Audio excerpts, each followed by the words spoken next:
Bonjour à tous. Aujourd'hui, je vais vous raconter comment mon histoire a débuté.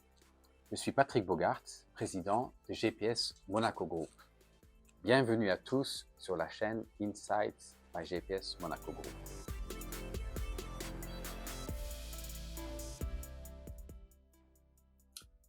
Alors, aujourd'hui, comment il faut faire? Qu'est-ce qu'il faut comme structure pour pouvoir acheter de façon sécurisée en créant des gains substantiels à l'achat?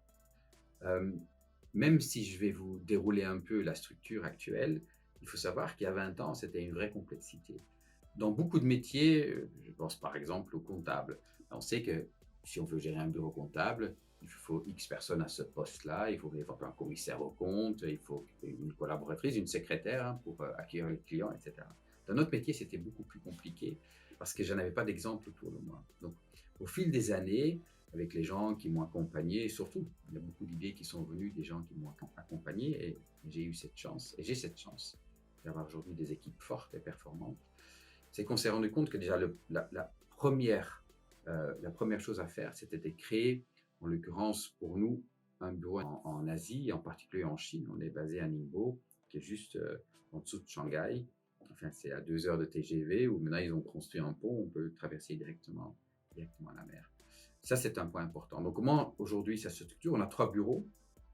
On a 2 bureaux. On a un bureau en France, on a un bureau à Monaco et on a un bureau à Ningbo. Et dans ces équipes, comment sont constitués ces bureaux en particulier?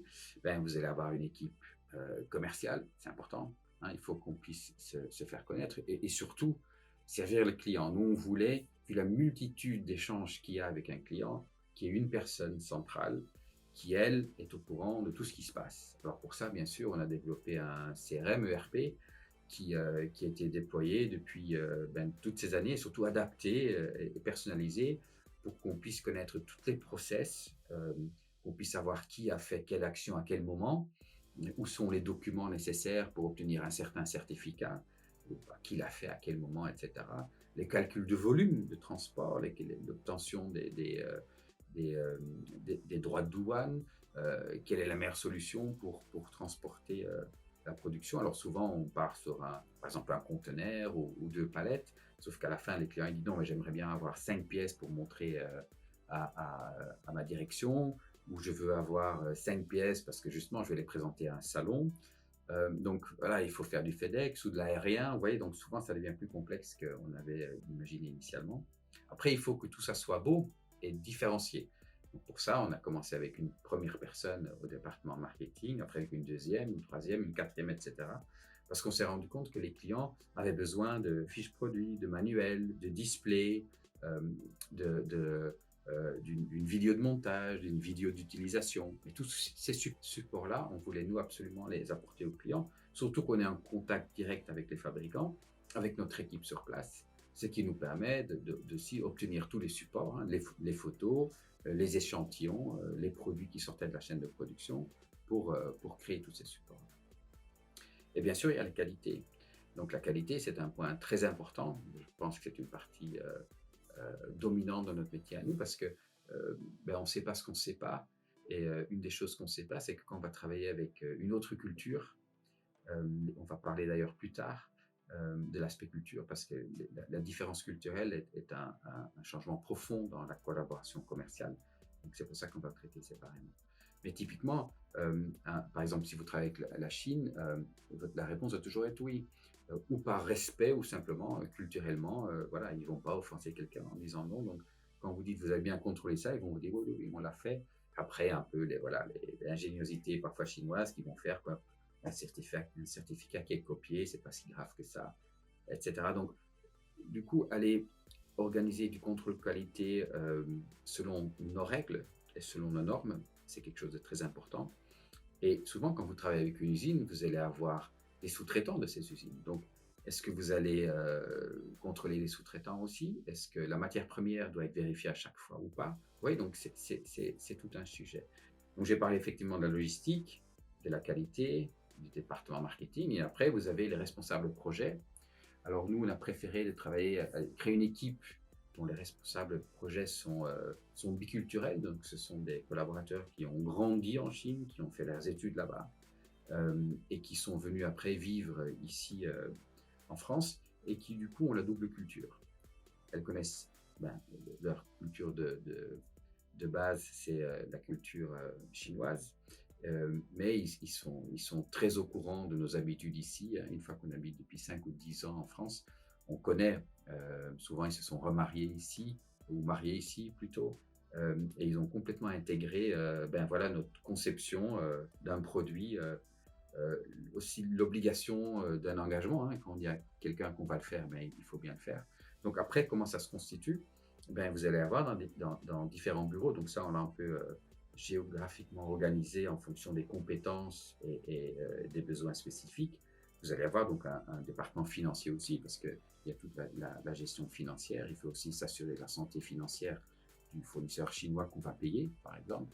Il faut aussi être prudent que sur chaque transaction, l'argent arrive bien au destinataire. On est un peu sorti de ce fléau, mais il y a encore quelques années, c'était une vraie problématique où il y avait la même mise sur plusieurs sociétés. On recevait des RIB qui n'étaient pas du tout ceux du destinateur prévu. Donc il y a quand même cette veille, il y a ce contrôle financier qui est important. Après, vous avez donc effectivement l'équipe commerciale, l'équipe marketing, et vous avez l'équipe qualité et logistique. Et on a un peu des duplicata de tout ça, mais côté opérationnel basé en Asie. Donc dans nos bureaux là-bas, vous allez avoir des collaborateurs qui vont être organisés de la même façon, mais plus terrain. Donc comment ça se manifeste? Eh bien, par exemple, au niveau de la qualité, vous allez avoir surtout beaucoup d'inspecteurs, parce qu'il faut bien aller sur le terrain, aller dans les usines, faire de la veille, faire des contrôles inopinés, euh, faire certifier les certificats d'ailleurs, parce qu'il faut être sûr que le certificat qu'on reçoit correspond bien à ce produit-là et que les tests sont bien réalisés selon les normes en vigueur dans le pays où on importe la marchandise. Je dis dans le pays et pas seulement en France, parce qu'on a des clients qui exportent dans d'autres pays, donc les produits, ben, typiquement les États-Unis. Aujourd'hui, on a fait nos premiers envois aux États-Unis. Ben, ce n'est pas le CE, c'est l'UL. Vous avez d'autres contraintes en place et aussi d'autres habitudes de vente et d'achat. Donc, il faut s'adapter et s'appuyer, nous, en l'occurrence là, sur l'équipe de 4 personnes qui aujourd'hui est en place aux États-Unis, justement pour voir que tout ce qu'on apporte répond bien aux critères du marché. Et donc, typiquement en Chine, beaucoup d'inspecteurs, ça c'est important. Il faut qu'ils travaillent aussi selon nos règles. Et après, il y a toute une politique à mettre en place parce que c'est un peu le royaume de la débrouille. Donc, si après on va déjeuner avec un inspecteur, on lui dit laisse passer ces 3 cartons, ou toute la marchandise qui a été refusée, ben, il faut surtout rester jusqu'à la fermeture, le scellage du conteneur pour être sûr qu'ils ne remettent pas la marchandise en conteneur. Alors vous allez dire, oui, mais si les fournisseurs ne sont pas fiables, pourquoi travailler avec eux? Mais au début, malheureusement, nous, on doit avoir aujourd'hui plus de 200 usines répertoriées en production.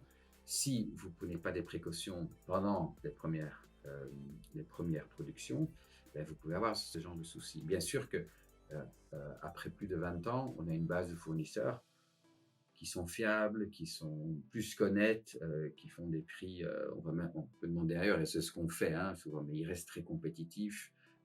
Si effectivement le dollar se renforce par rapport à l'euro, et que du coup, eux, ils ont une monnaie qui se renforce aussi, parce que le RMB chinois, la monnaie chinoise, est ancrée dans le dollar. On va en parler d'ailleurs pendant une autre vidéo pour expliquer un peu le mécanisme.